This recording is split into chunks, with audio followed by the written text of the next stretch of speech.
So friends, कैसे हैं आप लोग। फिर से स्वागत है आपका एक और कमाल के वीडियो में, जिसमें मैं 2010 में आई एक rape revenge movie I split on your grave की कहानी से आपको रूबरू कराऊंगा। क्योंकि ये एक रेप रिवेंज मूवी है, इसीलिए इसकी स्टोरी थोड़ी डिस्टर्बिंग है, जो आपको काफी हद तक डिस्टर्ब कर सकती है। सो फ्रेंड्स, अगर आप कमजोर दिल के इंसान हैं, तो आपसे एक प्यारा सा रिक्वेस्ट है, आप इस वीडियो को यहीं छोड़ दो। क्योंकि अब डिस्क्लेमर हो चुका है, इसीलिए बगैर किसी देर के इस फिल्म की कहानी की ओर आगे बढ़ते हैं। इस फिल्म की कहानी जेनिफर हिल्स नाम की एक लड़की के आसपास घूमती है, जो पेशे से एक नोवेलिस्ट है और जिसने अपने पास्ट में कई और नोवेल लिखे हैं, जो आज वर्ल्ड फेमस है। और दुनिया के बहुत सारे लोग जेनिफर के द्वारा लिखे गए नोवेल को बहुत पसंद करते हैं। फिल्म शुरू होती है और हमें जेनिफर को कार ड्राइव करते हुए दिखाया जाता है, जो अपने नए नोवेल को लिखने के लिए शांत, सुनसान और खूबसूरत जगह तलाशते हुए आर्ल नाम के एक इंसान से मिलती है। आर्ल कुछ पैसे लेकर अपने दूसरे घर की चाबी और वहां पहुंचने का मैप जेनिफर को देता है। जेनिफर आर्ल के द्वारा दिए गए मैप को फॉलो करते हुए आगे बढ़ती जाती है। काफी देर तक आगे बढ़ने के क्रम में इसे एक फ्यूल स्टेशन दिखाई पड़ता है, जहां पहुंचने के बाद इसे जॉनी, एंडी और स्टेनली मिलते हैं। जेनिफर को देखकर एंडी इसके साथ फ्लर्ट करना शुरू कर देता है, पर जॉनी जेनिफर के द्वारा लाए गए मैप को देखकर इसे सही रास्ता बताता है। जिसके बाद काफी देर तक ड्राइव करने के बाद जेनिफर आर्ल के द्वारा दिए गए किराए के मकान में पहुंच जाती है। अपने किराए के मकान में पहुंचने के बाद जेनिफर यहाँ पर कई दिनों तक अपने नोवेल का काम पूरा करती है। अपने काम से बोर होने के क्रम में जेनिफर खुद को एंटरटेन करने के लिए जॉगिंग, हाइकिंग, बियर पीना या फिर मैरिजुआना सिगरेट को स्मोक किया करती थी। ऐसे ही एक रात अपने काम के दौरान बियर कंज्यूम करने के क्रम में गलती से बियर की कुछ बूंदे उसके कपड़े पर गिर जाती है। क्योंकि जेनिफर अपने मकान में अकेली रहा करती थी, इसीलिए वह बेझिझक अपने कपड़े को उतारकर लिंगड़ी में ही वॉशरूम में जाती है और वहां पर अपने कपड़े में लगे हुए दाग को छुड़ाने की कोशिश करती है। जेनिफर के द्वारा ऐसा करने के क्रम में हमें उसकी खिड़की के पास किसी को दिखाया जाता है, जो चुपके से केवल लिंगड़ी पहने जेनिफर को रिकॉर्ड कर रहा होता है। अगली सुबह देर रात तक काम करने की वजह से जेनिफर सुबह देर से उठती है और खुद को फ्रेश करने के लिए बाथरूम में जाती है, जहां उसे पता चलता है उसके वॉशरूम का टैप खराब हो चुका है। वह झटके से कमोड के पास जाकर देखती है तो उसे वहां पता चलता है वहां भी पानी नहीं आ रहा है। बाथरूम में नल वगैरह चेक करने के क्रम में उसका फोन गलती से कबोर्ड में गिर जाता है। जेनिफर जल्दी से फोन निकालकर उसे ठीक करने और अपने घर के नल को ठीक करने की कोशिश करती है, पर कुछ नहीं होता। काफी देर तक अथक मेहनत करने के बाद उसकी मुलाकात मैथ्यू से होती है, जो एक सोशली ऑफर्ड इंसान होता है, जो जल्द ही जेनिफर के नल को ठीक कर देता है। क्योंकि आज जेनिफर का पूरा दिन खराब हो चुका था और नल ठीक करने में जेनिफर अकेले ही बहुत ज्यादा परेशान हो चुकी थी, इसीलिए नल ठीक होने के बाद जेनिफर खुश होकर मैथ्यू को थैंक्स बोलते हुए एक किस कर देती है। उधर दूसरी तरफ हमें जॉनी, स्टेनली और एंडी को साथ में दिखाया जाता है, जो ड्रिंकिंग करते हुए कैमरे की कुछ रिकॉर्डिंग को देख रहे होते हैं। दरअसल फ्रेंड्स, यहाँ पर अपने कैमरे में जेनिफर की उस रिकॉर्डिंग को दिखा रहा होता है, जिसमें जेनिफर लिंगड़ी पहने हुए अपने कपड़े से बियर के दाग को छुड़ा रही होती है। यहीं पर कुछ क्षण बाद मैथ्यू आता है, जो जेनिफर के द्वारा इसे किस करने वाली बात इन तीनों को बता देता है। मैथ्यू की बात सुनकर जॉनी कहता है, शायद ये लड़की शहर से आई है, शहर में उसका मन किसी और लड़के से नहीं भरता होगा, तभी तो उसने इस उल्लू के पट्टे को किस किया है, जिसे यहाँ पर कोई और भाव नहीं देता है। मुझे लगता है एंडी, ये लड़की सेक्स की भूखी है और हमें इस माल पर अपनी चाल आजमानी चाहिए। आगे हमें जेनिफर को दिखाया जाता है, जो अपने घर में देर रात तक काम करते हुए सोफे पर ही सो जाती है। अब रात के लगभग 4 बज रहे होते हैं फ्रेंड्स, और जेनिफर को लगता है उसके आउट हाउस का दरवाजा खुला हुआ है, जो हवा से खटखटा रहा है। जेनिफर उठती है और अपने घर से बाहर निकलकर आउट हाउस पहुंचकर उसके दरवाजे को बंद करती हुई वापस से अपने घर में लौट आती है। चूंकि अब सुबह होने वाली होती है, इसीलिए वह अपने घर में रैंडमली इधर उधर टहल रही होती है। कि तभी उसके लैपटॉप में उसे एंडी स्टेनली और जॉनी की तस्वीर दिखाई पड़ती है, जिसे देखकर वह समझ जाती है उसके घर में कोई चोरी से घुस आया है और जिसने उसके लैपटॉप के साथ भी छेड़खानी की है। आगे जेनिफर को लगता है उसके पीछे कोई है। जब वह पलट कर देखती है तो उसके पीछे जॉनी, एंडी स्टेनली होते हैं। इन तीनों को देखकर जेनिफर बहुत ज्यादा डर जाती है। एक पल के लिए जेनिफर को लगता है शायद ये सारे लोग यहाँ पर चोरी करने के लिए आए हैं, इसीलिए जेनिफर अपने पर्स के सारे पैसे निकालकर इन्हें देने की कोशिश करती है। पर इन चूतियों को कुछ और ही चाहिए होता है। आगे जॉनी जेनिफर के पास आकर इससे यहाँ आने का कारण पूछता है, जिस पर जेनिफर अपने राइटर होने वाली बात इन सबको बताती है। पर कोई भी जेनिफर की बात पर विश्वास नहीं करता और ये सारे इसका मजाक उड़ाते हुए मैथ्यू को घर के अंदर बुलाते हैं, जिसके बाद ये सभी मिलकर जेनिफर के साथ जबरदस्ती करना शुरू करते हैं। जॉनी जेनिफर के पास आकर इसे प्रोस्टिट्यूट समझते हुए अपनी दांत दिखाने को कहता है। जेनिफर समझ जाती है ये मेरे कपड़े को उतारने के लिए कह रहा है। जवाब में जेनिफर गिड़गिड़ाते हुए कहती है, मैं वैसी लड़की नहीं हूँ, मेरा भी बॉयफ्रेंड है जो मुझे बहुत ज्यादा प्यार करता है। मैं एक नोवेल राइटर हूँ और अपने नोवेल के सिलसिले में ही यहाँ आई हुई हूँ। प्लीज तुम मेरी बात सुनो।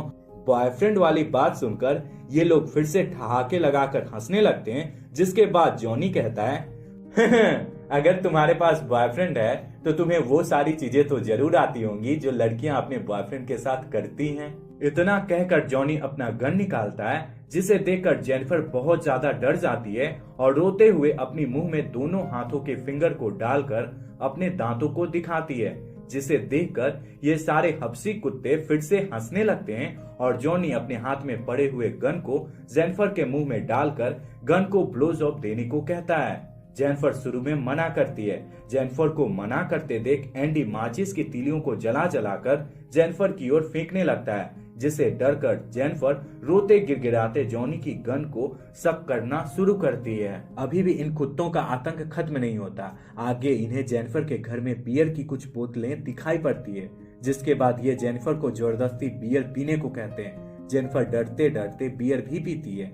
अगले क्षण हमें स्टेनली को दिखाया जाता है, जो शुरू से अंत तक जेनिफर की रिकॉर्डिंग करता हुआ बस मुस्कुरा रहा होता है। जॉनी, एंडी और स्टेनली के द्वारा जेनिफर को टॉर्चर करने के क्रम में सवेरा हो गया होता है। इसी समय एंडी जेनिफर के पास आकर अपने हाथ में पड़ी बोतल को जेनिफर से शक करवाने की कोशिश करता है कि तभी जेनिफर की नजर पेपर स्प्रे पर पड़ती है। जेनिफर फटाक से स्प्रे को उठाती है और एंडी की आंखों में स्प्रे करती हुई वहां से बाहर भाग आती है। जंगल में भागते हुए वह एक पुलिस वाले शेरिफ स्टॉच से टकराती है, जिसके साथ आर्ल भी होता है। यहाँ पर जेनिफर इस पुलिस वाले शेरिफ स्टॉच को अपनी आप बीती सुनाती है। स्टॉच जेनिफर की सारी बातों को सुनकर जेनिफर को उसके साथ घर चलने और आर्ल को वापस लौट जाने को कहता है। जेनिफर स्टॉच पर भरोसा करके उसे अपने घर पर लाती है, जहां वह अपने साथ हुए सारे इंसिडेंट को स्टॉच को बता रही होती है कि तभी स्टॉच को बियर की कुछ बोतलें और मैरिजुआना सिगरेट के कुछ रिमेन्स दिखाई पड़ते हैं, जिसे देखकर चूतिया स्टॉच कहता है, मैम मुझे लगता है जो आपके साथ हुआ है वो सारा बस एक वहम था। आपके साथ असल में कुछ भी नहीं हुआ है। मुझे बैकअप फोर्स बुलाना होगा। इतना कहकर स्टॉच कहीं फोन लगाता है और कहता है सब लोग यहाँ आ जाओ, जिसके बाद वह जेनिफर को डराकर उसे दीवार से सटकर खड़े हो जाने को कहता है और फिर जेनिफर की तलाशी लेने का नाटक करते हुए गंदे तरीके से जेनिफर के शरीर को टटोलता है और फिर इसके प्राइवेट पार्ट्स को रब करते हुए उसे घूरने लगता है। जेनिफर यहाँ पर पुलिस वाले शेरिफ स्ट्रॉच को रोकने की कोशिश करती है, पर स्ट्रॉच भी इसके साथ जबरदस्ती करना शुरू कर देता है। स्ट्रॉच ऐसा कर रहा होता है कि तभी यहाँ पर मुस्कुराते हुए एंडी, जॉनी, स्टेनली समेत मैथ्यू भी आ जाते हैं। दरअसल फ्रेंड्स, अभी कुछ देर पहले स्ट्रॉच ने जिसे फोन किया था वो कोई और नहीं बल्कि यही चारों थे। इन सबको साथ में देखकर जेनिफर बहुत ज्यादा डर जाती है और गिड़गिड़ाते हुए इन सब से कहती है, प्लीज तुम मुझे जाने दो, प्लीज तुम मुझे जाने दो, आखिर मैंने तुम्हारा क्या बिगाड़ा है। जेनिफर के ऐसा कहने के बावजूद भी ये पांचों नहीं रुकते और जेनिफर को टॉर्चर करते रहते हैं। जिसके बाद जॉनी जबरदस्ती जेनिफर की बॉटम वेयर उतार देता है। आगे स्टॉच, एंडी और जॉनी मिलकर जेनिफर को जमीन पर लेटाकर रखते हैं और फिर मैथ्यू से बोलकर जेनिफर का रेप करवाते हैं। अगले क्षण हमें स्टैनली को दिखाया जाता है जो शुरू से अब तक की सारी घटना अपने कैमरे में रिकॉर्ड कर रहा होता है। रेप होने के बाद जेनिफर एकदम से डरी सहमी हुई अपने घर से बाहर आ जाती है। वो समझ नहीं पा रही होती है आखिर उसके साथ ये सब क्या हो रहा है। अभी कल तक वह एक फेमस राइटर थी और आज पता नहीं उसके साथ क्या हो गया। जेनिफर सहमी हुई जंगल में इधर उधर भटक रही होती है कि तभी इसे दोबारा से एंडी दिखाई पड़ता है जो जेनिफर से कहता है, लगता है जाने मन तुम रात में अच्छे से नहीं सोई हो, लाओ मैं तुम्हारे चेहरे को फ्रेश कर दूं। इतना कहने के बाद वह जेनिफर को पकड़कर पास के तालाब में ले जाकर इसका मुंह तालाब में डुबोने लगता है। यहाँ पर जेनिफर फिर से गिड़गिड़ाते हुए छोड़ देने को कहती है पर एंडी नहीं रुकता। यहाँ पर कुछ क्षण बाद एस्ट्रोच आता है जो बड़े फक्र से कहता है, आई एम एनल किंग। इतना कहने के बाद वह अपनी पैंट को ढीला कर जेनिफर का जबरदस्ती एनल रेप करता है जिसके दौरान जेनिफर बेहोश हो जाती है। जेनिफर के बेहोश हो जाने के बाद भी एंडी, जॉनी और स्टैनली अपने कैमरे को सामने रखकर जेनिफर का एनल और वैजिनल रेप करते हैं। जब जेनिफर की आंखें खुलती है तब ये सारे चूतिए अपने कपड़े को पहन रहे होते हैं जिसे देखकर जेनिफर अपने आप को संभालते हुए उठती है और वहां से दूर जाने लगती है। इन दरिंदों ने जेनिफर का इस कदर रेप किया था कि वह ढंग से चल भी नहीं पा रही थी। जेनिफर को तलमलाता हुआ चलते देख ये लोग फिर से जेनिफर का मजाक उड़ाते हैं पर जेनिफर नहीं रुकती है और एक नदी की ओर आगे बढ़ने लगती है। जेनिफर को आगे बढ़ते देख स्टॉच समझ जाता है कि ये नदी में कूदने वाली है। ऐसा सोचकर वह जेनिफर को गोली चलाकर मारने वाला होता है कि तभी जेनिफर नदी में कूद जाती है। इस इंसिडेंट के 2 दिन बाद ये सारे लोग जेनिफर को नदी में हर जगह तलाशने की कोशिश करते हैं पर इन्हें जेनिफर कहीं भी नहीं मिलती। स्ट्रोच अपने पुलिस वाले होने का रौब जमाते हुए इन चारों से कहकर जेनिफर के सारे सामान को जलाने को कहता है और एडी, स्टैनली, जॉनी और मैथ्यू समेत सारे लोग जेनिफर के सारे सामान को जला देते हैं। अब कहानी आती है 2 महीने बाद जहाँ जेनिफर अभी भी जिंदा होती है और वह मैथ्यू को दिखाई पड़ती है। चूंकि मैथ्यू दिमागी तौर से उतना होशियार नहीं था इसीलिए वह बहला फुसलाकर मैथ्यू को अपने पास बुलाती है और अपनी बुद्धि लगाकर इसे बेहोश कर इसे चेयर से बांधकर कहीं रख देती है। आगे हमें जॉनी और एंडी को शराब के मजे लेते हुए दिखाया जाता है कि तभी इनके पास दौड़ता हुआ स्टैनली आता है जो हड़बड़ाते हुए इनसे कहता है कि इसके कैमरे को किसी ने चुरा लिया है और इसके कैमरे की वो कैसेट भी नहीं मिल रही है जिसमें जेनिफर के रेप की रिकॉर्डिंग थी। वहीं दूसरी तरफ हमारी मुलाकात स्ट्रॉच के फैमिली से होती है जिसमें उसकी प्रेग्नेंट बीवी और उसकी एक बेटी होती है। एक दिन की बात होती है, स्ट्रॉच के घर पर कोई कैमरे की कैसेट छोड़ जाता है जिसे देखकर स्ट्रॉच समझ जाता है कि यह जेनिफर की रेप वाली रिकॉर्डिंग की कैसेट है। वह गुस्साता हुआ जॉनी, एंडी और स्टैनली के पास आता है जहां स्टैनली अपने कैमरे की गुम होने वाली बात स्ट्रॉच को बताता है। इन सबको यहाँ लगता है कि जेनिफर मर गई है और उसके रेप के बारे में हम 5 लोग यानी एंडी, स्ट्रॉच, स्टैनली समेत मैथ्यू को पता है। इन्हें ऐसा शक होता है कि मजे लेने के लिए मैथ्यू ने स्टैनली के कैमरे और रेप की रिकॉर्डिंग वाली कैसेट को स्टैनली के पास से चुराकर स्ट्रॉच को भेजा है। इसीलिए यहाँ पर ये चारों मैथ्यू को तलाशने लगते हैं। चूंकि जेनिफर ने मैथ्यू को छिपाकर कहीं बांध रखा था इसीलिए इन्हें मैथ्यू कहीं भी नहीं मिलता। एक दफा स्टैनली और एडी मैथ्यू को तलाश रहे होते हैं कि तभी मैथ्यू का पैर बियर ट्रैप में फंस जाता है जिसके बाद वह चिल्लाकर एडी को अपने पास बुलाता है। जब एडी स्टैनली के पास आ रहा होता है कि तभी पीछे से जेनिफर आती है जो एडी के सिर पर जोर से हमला कर इसे बेहोश कर देती है जिसके बाद वह फिर से स्टैनली पर हमला करती है और इसे भी बेहोश कर देती है। जब एक तरफ स्टैनली की आंखें खुलती है तब वह खुद को पेड़ से कुछ इस तरह से बंधा हुआ पाता है तो दूसरी तरफ एडी खुद को बाथिंग टब पर एक लकड़ी के सहारे लेटा हुआ पाता है जहां इसके हाथ पैर बंधे हुए होते हैं और बाथिंग टब में पानी भर रहा होता है। जेनिफर पहले इन दोनों को अपने हाथ में पड़े हुए डंडे से पीटती है और फिर स्टैनली का कैमरा उसके सामने जाकर ऑन करके उसके सामने में रख देती है जिसके बाद वह मछली पकड़ने वाले कांटे से स्टैनली की पुतलियों में छेद कर कुछ इस तरह से उसकी पुतलियों को पेड़ में बांध देती है। जिसके बाद वह एडी के पास आकर उसके नीचे पड़े बाथिंग टब में एसिड डालती हुई एडी को टब में गिरने से बचाने वाली लकड़ी को बीच से हटा देती है।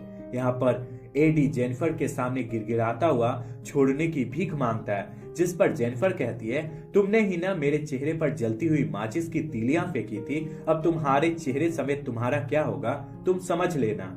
इतना कहने के बाद वह स्टेनली के पास आती है और कहती है, अरे अरे अरे, मेरे सोना को खुद की रिकॉर्डिंग देखकर पुतलियों में दर्द हो रहा है, कोई बात नहीं, मैं तुम्हारे लिए कुछ करती हूँ। इतना कहने के बाद वह अपने बैग से एक मछली निकालती है और फिर उसके पेट को फाड़कर मछली की अतरियां यानी उसके इंटरनल ऑर्गन को स्टेनली के चेहरे पर मलकर वहां से निकल जाती है।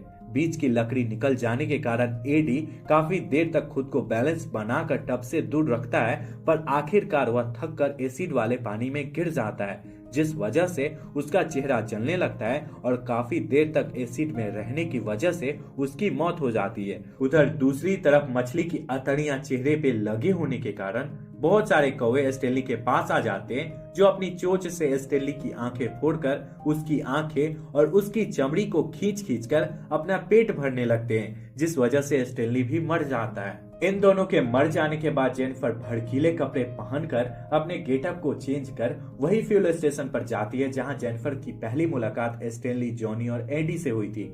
चूंकि जेनिफर ने भड़कीले कपड़े पहन रखे थे, इसीलिए जॉनी जेनिफर के पास आता है। यहाँ पर जेनिफर अपनी फुर्ती दिखाकर झटाक से जॉनी के सिर पर वार कर देती है और इसे बेहोश कर देती है। जब जॉनी की आंखें खुलती है तब इसके सारे कपड़े उतरे हुए होते हैं और इसके हाथ पैर बंधे हुए होते हैं। अपने सामने जेनिफर को देखकर वह बहुत ज्यादा गुस्साता है और फिर जेनिफर को गालियां देने लगता है। बंधे हुए होने के बावजूद भी जॉनी को गालियां देते देख जेनिफर को गुस्सा आता है और वह पाइलर उठाकर जॉनी के पास जाकर कहती है, तुमने तो उस दिन मुझसे अपना दांत दिखाने को कहा था ना, लाओ मैं तुम्हारा दांत देखती हूँ। इतना कहने के बाद वह पाइलर से जॉनी के एक एक दांत को उखाड़ कर जमीन पर फेंकने लगती है। चूंकि जॉनी ही जेनिफर के रेप में सबसे ज्यादा एक्साइटेड था, इसीलिए वह यहाँ पर गार्डनिंग सीजर उठाती है और जॉनी के जननांग यानी उसके पीनस को काट कर उसके मुंह में डाल देती है। जॉनी के जननांग कट जाने की वजह से जॉनी का ढेर सारा खून बह जाता है और वह भी मर जाता है। अब सीन शिफ्ट होता है स्टॉच के घर पर, जहां पर जेनिफर स्टॉच की बेटी एंजल का स्कूल टीचर बनकर उसके घर पर जाती है जब स्टॉच अपने घर से बाहर होता है। फिल्म की बैक ऑफ द स्टोरी ये थी फ्रेंड्स कि एक राइटर होने की वजह से जेनिफर को आराम से एंजल के स्कूल में नौकरी मिल गई होती है और जल्द ही जेनिफर एंजल के बहुत ज्यादा करीब पहुंच जाती है, इतनी करीब कि एंजल जेनिफर को अपना सबसे अच्छा दोस्त मानने लगती है और अपने पेरेंट्स से मिलवाने के लिए जेनिफर को अपने घर पर लाती है। तो फ्रेंड्स, हम लोग वापस आते हैं मेन स्टोरी लाइन की तरफ, जहां स्टॉच की बेटी अपने पिता को फोन कर अपने पिता से अपने स्कूल टीचर को मिलवाने की कोशिश करती है। स्टॉच फोन उठाकर जेनिफर से उसका नाम पूछता है, जिस पर जेनिफर बहुत ही कॉन्फिडेंस से अपना नाम जेनिफर हिल्स बताती है। फोन पर जेनिफर का नाम सुनकर वह डरता हुआ अपने घर पर आता है, जहां उसकी बीवी से स्टॉच को पता चलता है कि जेनिफर उसकी बेटी को शहर घुमाने के लिए ले गई है। बीवी की बात सुनकर स्टॉच घबराता हुआ अपने घर से बाहर निकलता है और अपनी कार से हर जगह अपनी बेटी को तलाशने की कोशिश करता है, पर उसकी बेटी कहीं भी नहीं मिलती।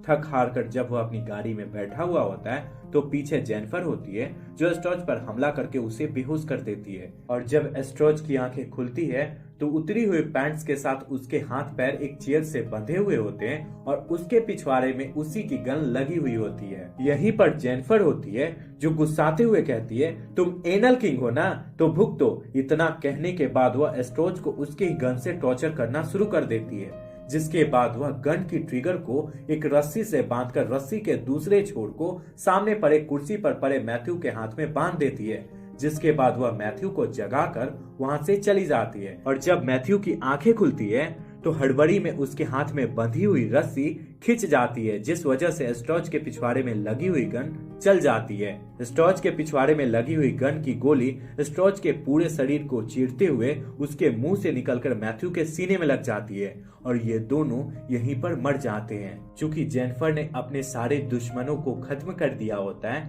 इसीलिए फिल्म के लास्ट सीन में हमें जेनिफर को जंगल में अकेला बैठे जंगल के सीनरी को देखते हुए दिखाया जाता है, जहां पर वह बस सुकून से बैठे हुए होती है और इसी के साथ ये फिल्म यही खत्म हो जाती है।